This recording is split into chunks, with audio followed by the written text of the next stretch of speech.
廖先生，药都已经准备好了，阿司匹林和奎宁各10箱，明天就可以运走。不安全吗？安全，放心吧，司令亲自去验货，不会有问题的。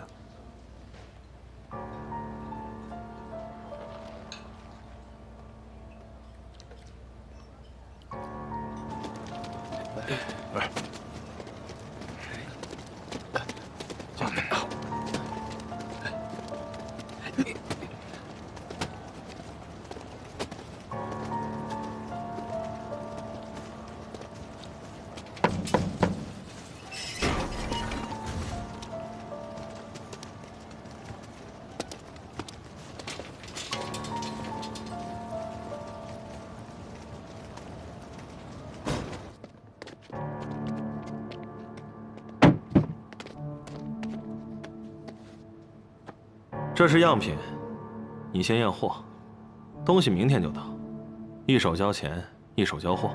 你放心，只要货没有问题，谭司令的钱是不会少给你的。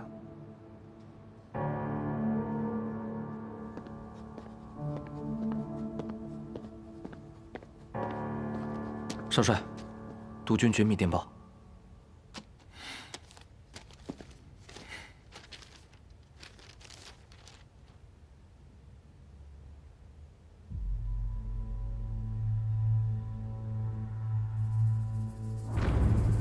少帅，发生什么事了？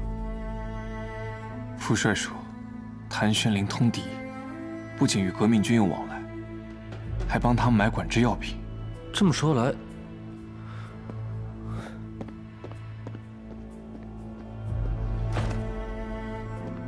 来，司令部庆功宴晚上那2个革命党刺客，说不定还真跟谭司令有关系。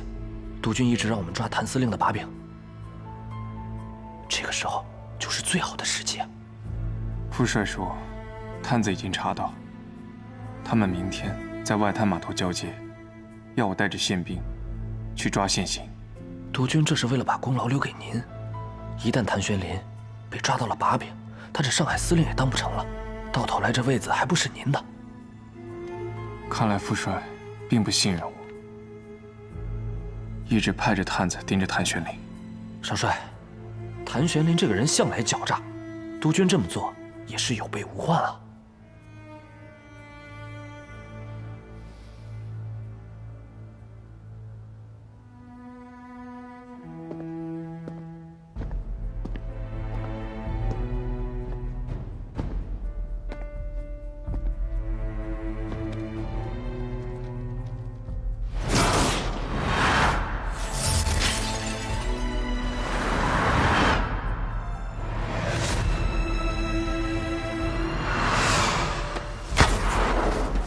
幸亏我们院长及时给您做了开胸手术，止住了出血点，再加上谭司令亲自给您输血，才把您从鬼门关上拉了回来。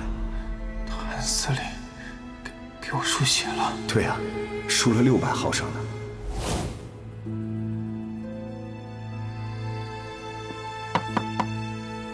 进来。哎，关耀兄，还没走啊？ 我家的老宅修缮好了，刚才光顾着和徐成对宾客名单了，忘了时间。谭司令这么晚了还没有休息啊？公务这么忙？嗨，什么公务不公务的？我这儿没有家，所以吃住啊都在司令部，不像你财大气粗的。听说你们家那老宅占地足足10几亩啊，而且还引了这个黄浦江的水，修了荷花池。落成了一定要请我去啊！ 那是自然。哦，对了，谭司令明天有事吗？明天，哦，明天我要出去一趟。怎么，你有事儿啊？哦，没什么。本来想邀请你帮我参谋参谋，这个宾客名单到底适不适合？不，这个不行，这个督军府的排场我参谋不了。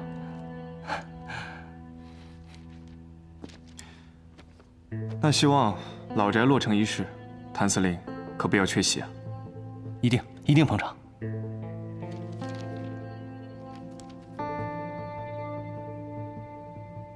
你还有事儿吗？我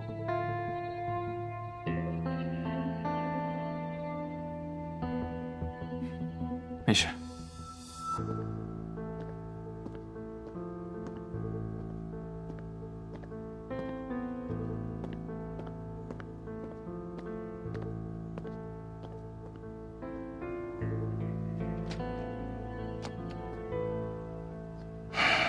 司令，徐督办这么晚来找你，这到底是要干嘛呀？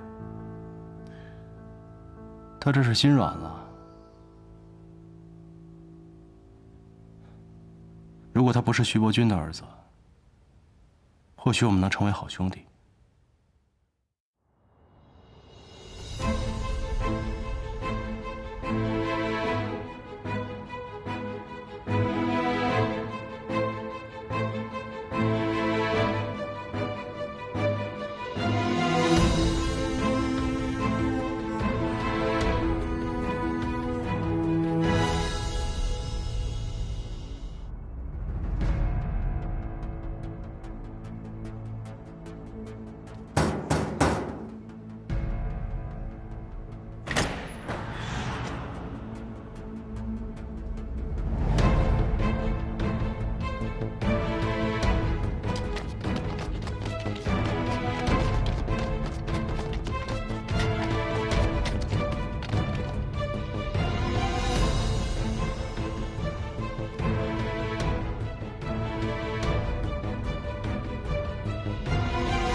老夫，帮我谢谢谭司令。司令让我代他谢谢您，说您帮了他的大忙。快点啊！仕途凶险，还望谭司令多多珍重，帮我转告他，无论他的身份如何变化，我永远是他的朋友。让一下，我代司令谢谢您。慢点啊！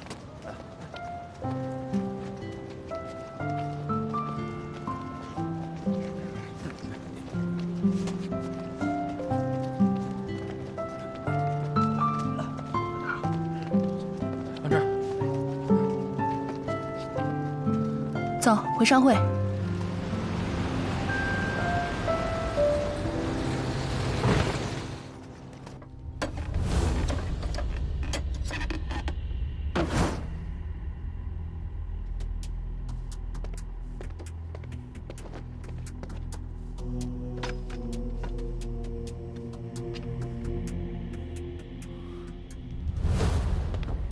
少帅，不是药品，是枪。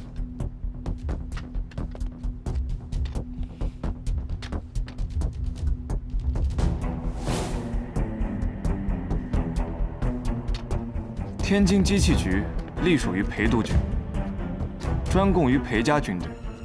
他们的枪为什么在你这儿？既然知道是裴家的产业，那您管的是不是太宽了？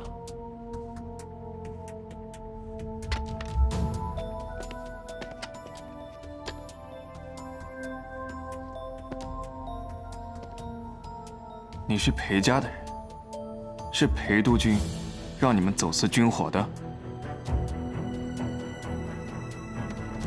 你们要把军火卖给谁？如果是卖给革命军，那就是通敌。少帅，钱包都搜遍了，没有任何身份证明文件，只有几张月票和沪票零钱。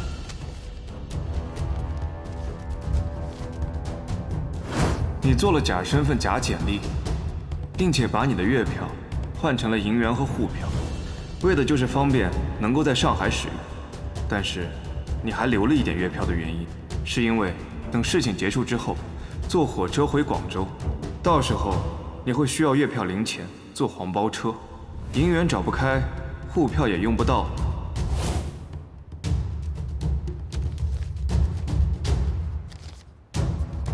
你们往返于上海和天津，留着月票做什么？我有理由怀疑，你们去过广州。如果你不把原因交代清楚，那我就只好把你们关起来慢慢查。到时候查出什么，连累了你们裴督军，你自己看着办。徐少帅，我能和您单独谈谈吗？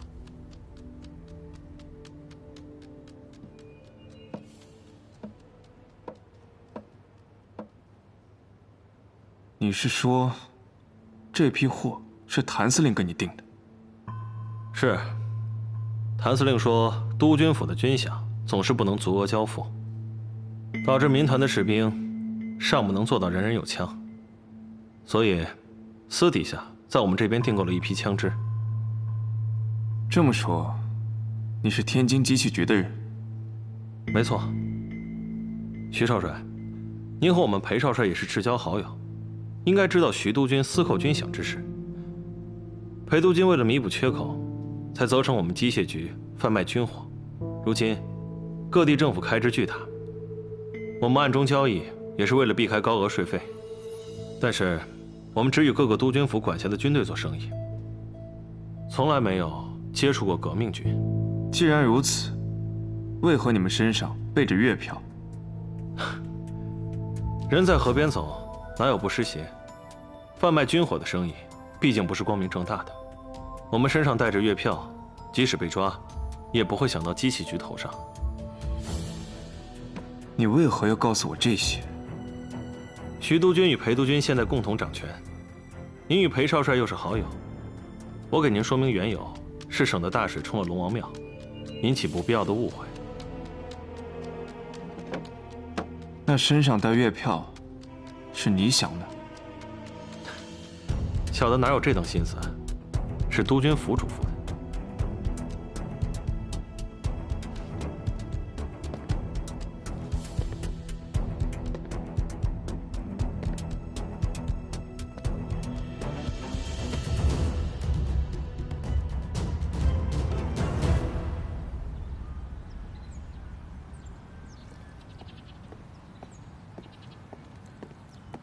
督军啊，查的怎么样了？少帅说，谭玄林私自向天津机器局购买了枪支，因为涉及到裴家军火，所以少帅把事情压下来了。谭玄林现在买枪，肯定是声东击西，他是在混淆视线。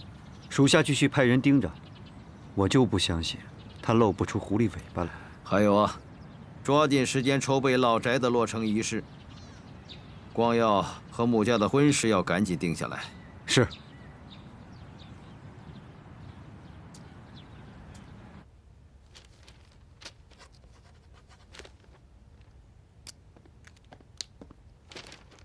司令，这是徐督办交给你的。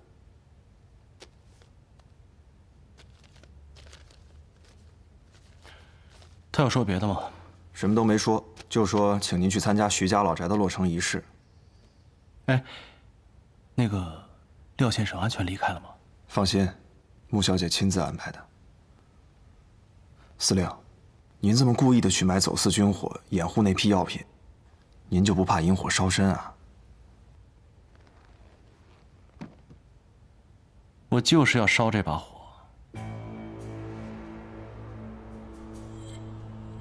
前段时间，有个人给我介绍了一批走私军火的人。我去跟他们谈生意的时候，偶尔发现，这帮人身上也有月票。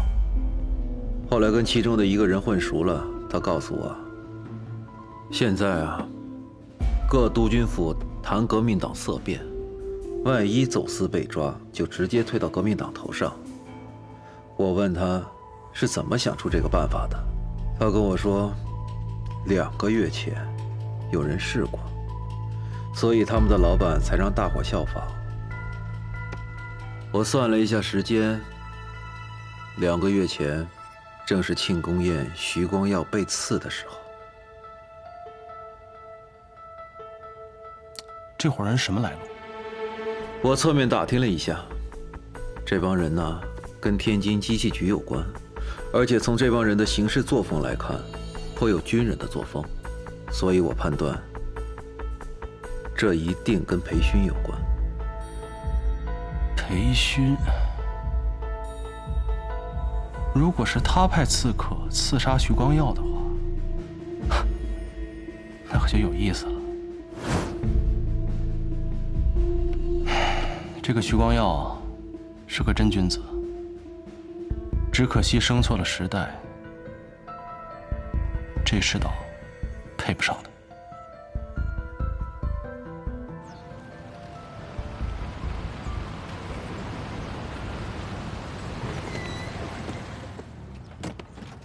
督军，哦，你怎么站在这里啊？也不怕着凉啊？父亲舟车劳顿，儿子当然应该出来迎接。知道你孝顺啊。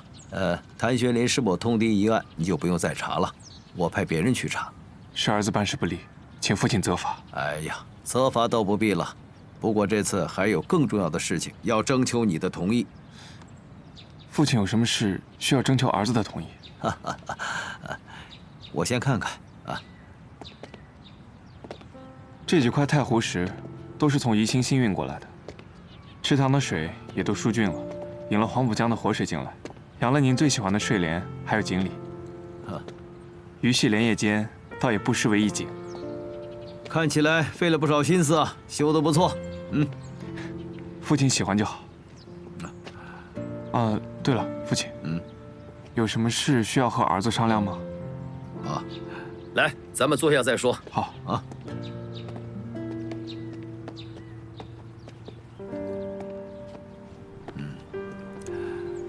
儿子，你年纪不小了，我们徐家人丁不旺，只有你这一个单根独苗，是时候考虑你的婚姻大事了。父亲怎么会突然想起我的婚姻大事？现在南边战局未定，我确实没有心思考虑这个。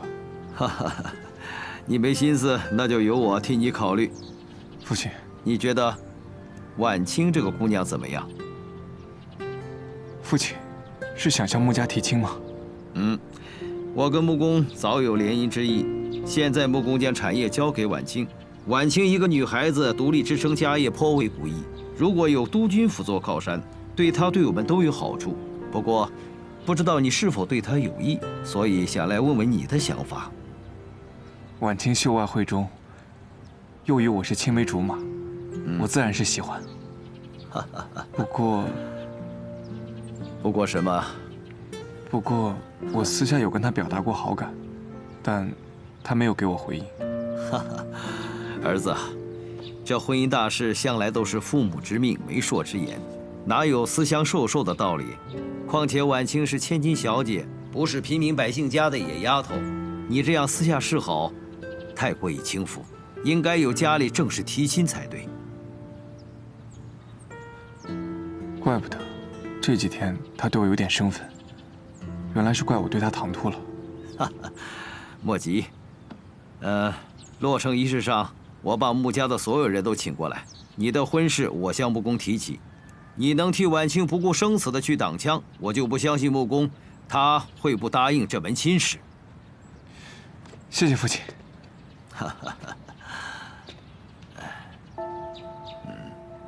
好，环境挺好的，真大啊！多谢多谢啊！好，徐督办，恭喜啊！欢迎欢迎，好，里边请。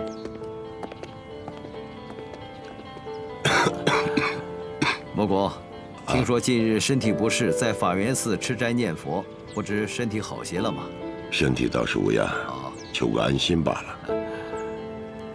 只是把这么重的担子甩给了婉清，这孩子辛苦了。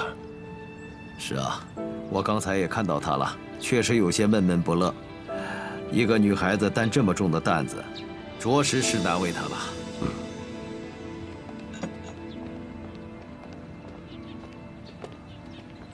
光耀兄，恭贺乔迁之喜啊！多谢谭司令。谭司令，我们光耀今天可是双喜临门呢。哦，还有什么喜事啊？说出来让我听听，我也沾沾喜气儿。那我就不瞒谭司令了，父亲要替我向穆家求亲。啊？这么突然啊？谭司令到时候记得，一定要来和我和婉清的喜酒啊！啊，好，那我先跟徐督军打个招呼。里边请。好。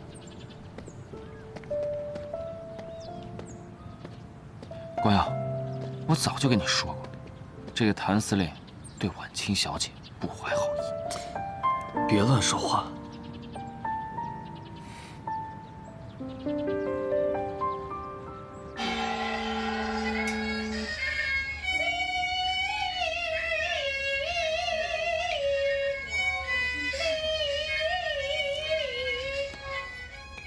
某公，早就听说你是这沪上有名的票友。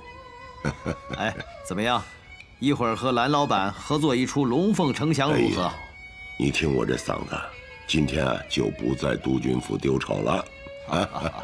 蓝老板的《龙凤呈祥》可谓一绝，今天唱啊，也是为了讨个好的彩头。光耀今年啊虚岁25，去年在陆军总部当了1年的参谋。如今在沪上任职，也算是独当一面了。不过这一个人过日子总不是个事情，我想啊，是该给他讨一门亲事了。俗话说得好，成家立业，男人嘛，总得有个家，做事才有底气。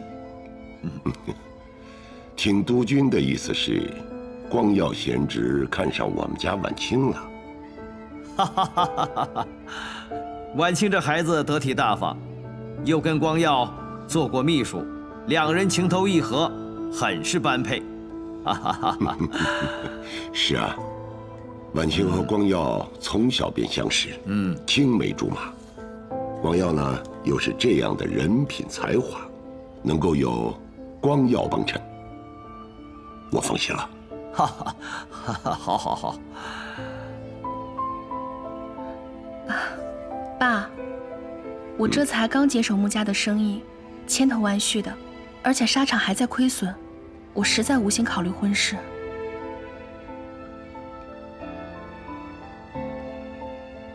婉清，之前是我唐突了，我不该私下跟你表示的。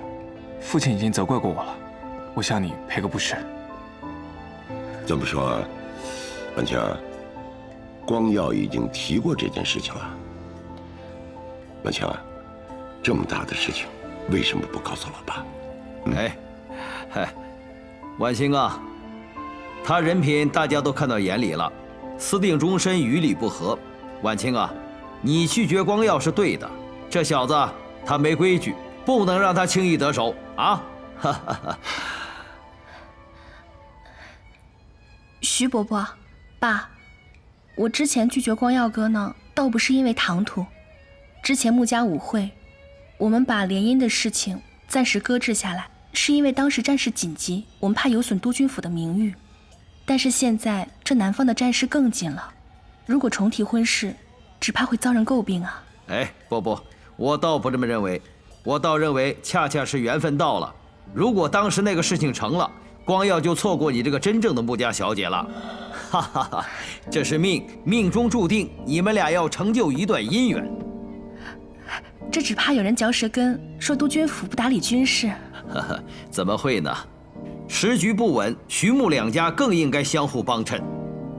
穆公啊，你看这小两口真是一对璧人。哈哈哈哈！是，督军啊，我就这么一个女儿，能够得到督军府的垂青，是我女儿莫大的荣幸啊。穆公你放心啊。今后婉清就是我督军府的少奶奶，凡事有督军府为她撑腰。穆公，我看择日不如撞日，不如咱们趁热打铁，订婚仪式就安排在下月初8，那是个移婚嫁的黄道吉日。好，能够得到督军府的垂青，那也是我们家婉清的荣耀，听督军的安排。好，来，喝茶。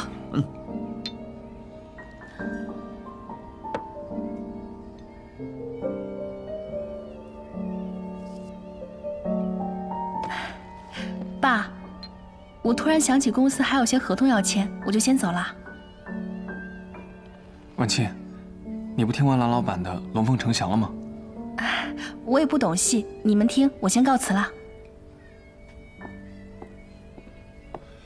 婉清啊，徐督军啊，公司最近生意颇多，婉清心情不佳，多有不周，还望督军和贤侄多多谅解。哎，我倒是挺喜欢婉清这个爽利的性格啊，是个能干大事的姑娘。光耀啊，娶了这么能干的媳妇儿，你可不要被比下去啊！啊，父亲说的是，儿子自当更加努力。哈哈哈哈！好，走，听戏去。好，好，请。哎，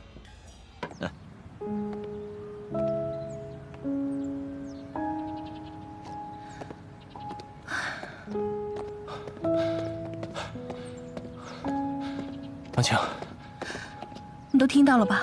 我一定要去跟爸爸说清楚。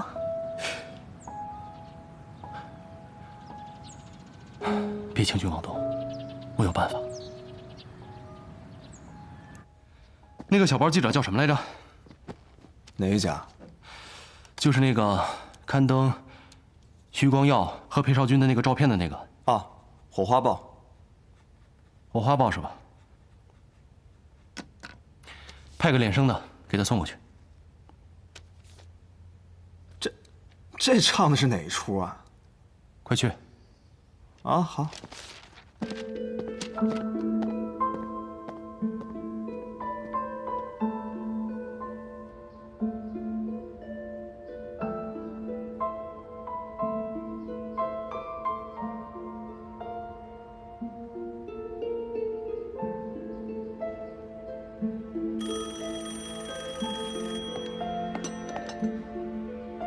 喂，明天10点，老弟房间。你想到办法了？还是见面再说吧。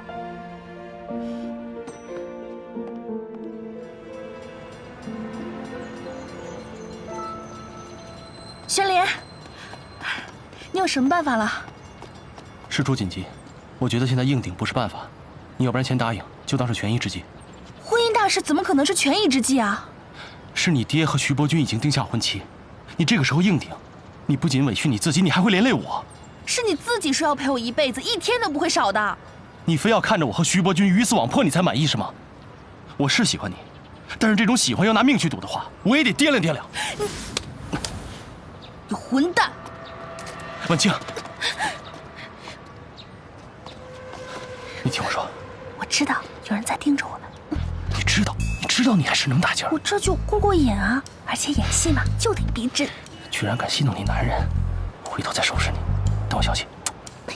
啊！谭玄林，你给我记着。婉清。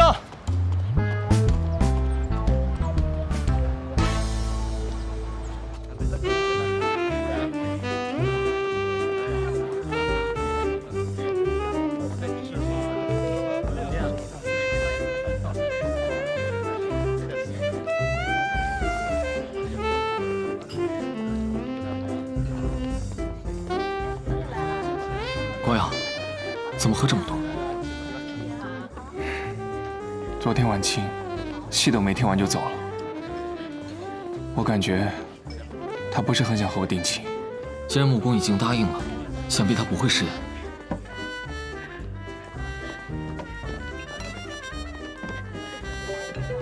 其实，在医院的时候，我就和他表达过好感，但是他没有给我回应，还逐渐疏远我。我猜不透他在想什么。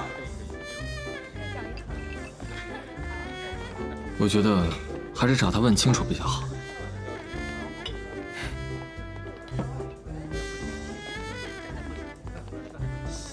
我想问他，但又怕问他。我怕他拒绝我，我怕他心里没有我。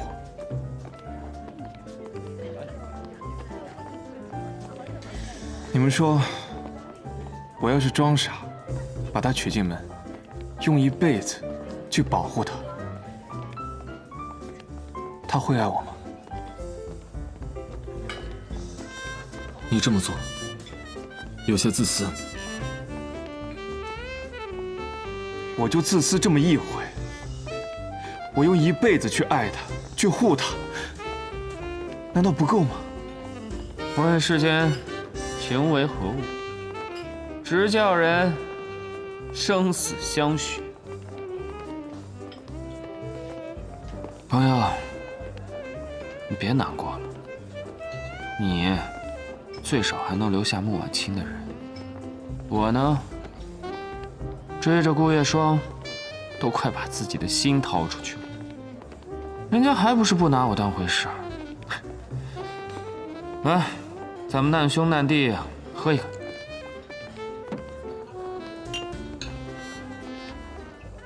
光耀，我也陪你一个。哎，老裴，你在这儿凑什么热闹？我和光耀喝酒，这叫同是天涯沦落人。你的谭桑榆上赶着往上贴，你就别凑热闹。你别开我玩笑。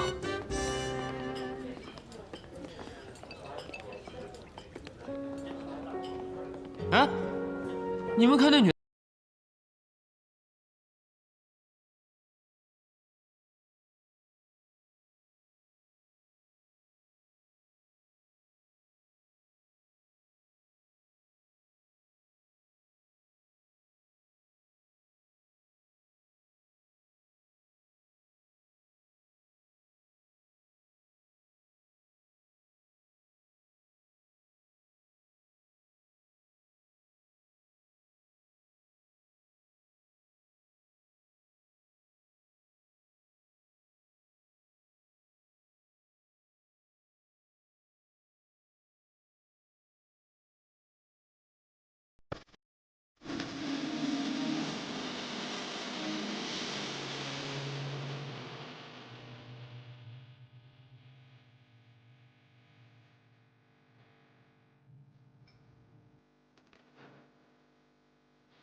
各位贵宾，我唱的不是很专业，让大家见笑了。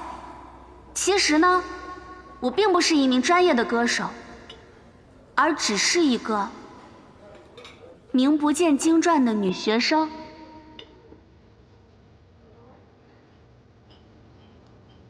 我今天之所以站在这里，是想把这首歌唱给一个我仰慕的人听。我想告诉他，即使战火纷飞，干戈不断，但是只要有他在，我就觉得这个世界还是美好的。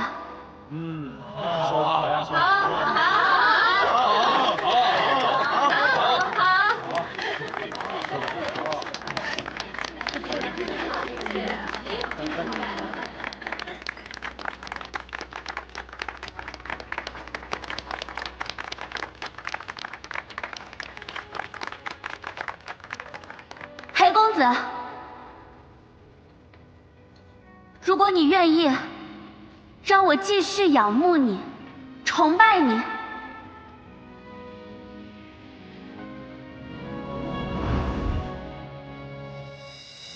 那就请你到台上来。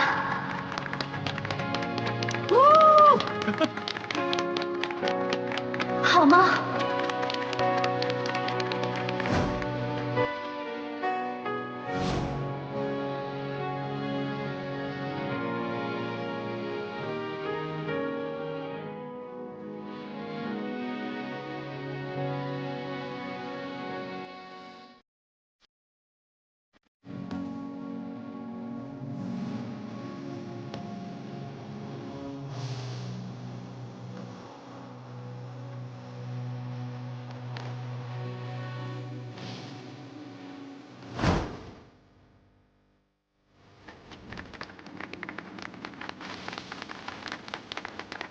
老裴，你快去呀！人姑娘都豁出去了，你等什么呢？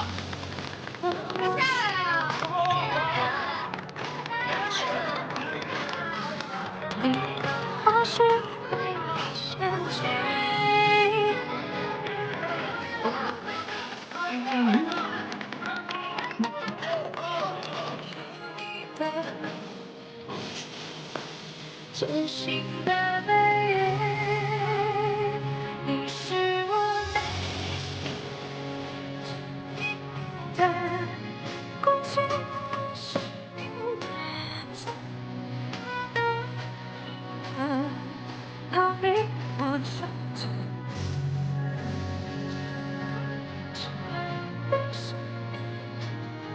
是对我有一丝都是你。哎呦我的妈！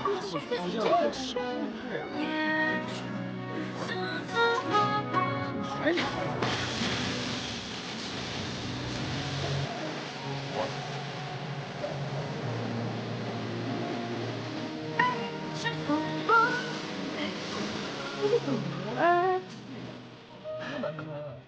而你却从不为而停。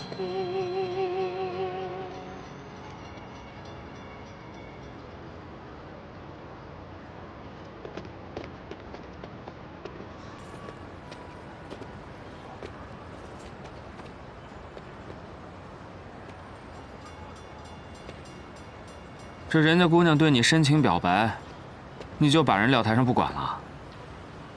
你这也太不厚道了！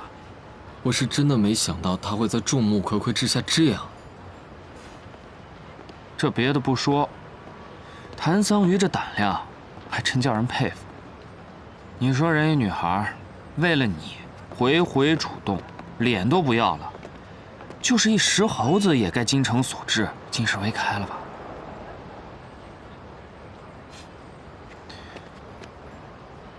你好歹给人一好脸吧！你知道像我们这样回回主动追人的人有多苦吗？都像你似的，捂都捂不热乎，那我们还活不活了？你要是不喜欢人家，你就当面跟人把话说清楚了，断了人的念想，要吊着人家算是怎么回事啊？其实我不讨厌他。老裴说不讨厌，那就是喜欢喽。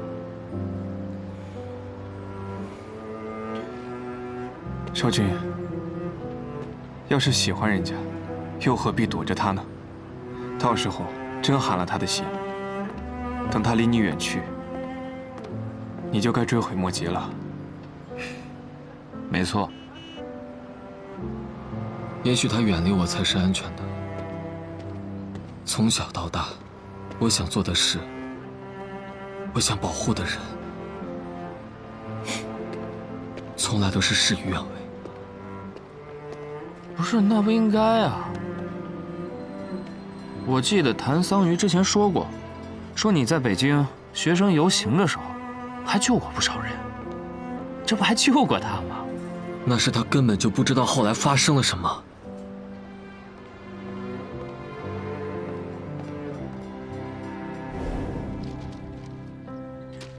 当时我阻止了学生们闹事，劝他们写了请愿书，并交给了副帅。副帅却背地里将请愿书上签名的学生一个不落的抓进了监狱。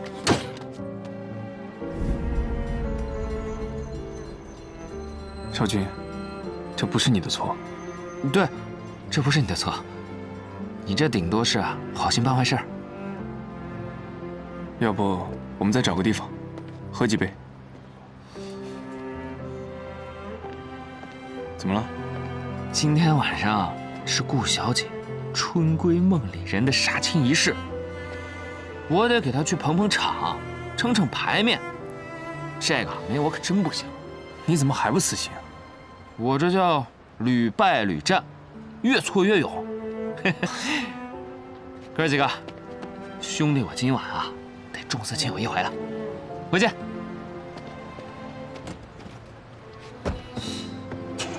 要不我们再找个地方喝几杯？好啊。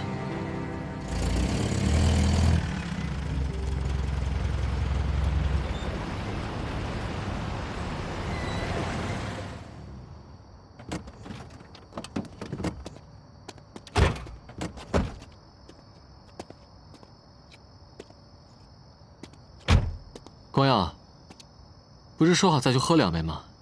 怎么到这儿了？能陪我去走走吗？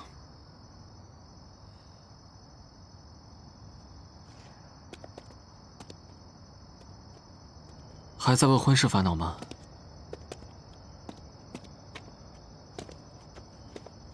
少君，我有个东西想给你看一看。泪化成雨。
走完几年轮廓，如何平衡让日子都让我过？到人生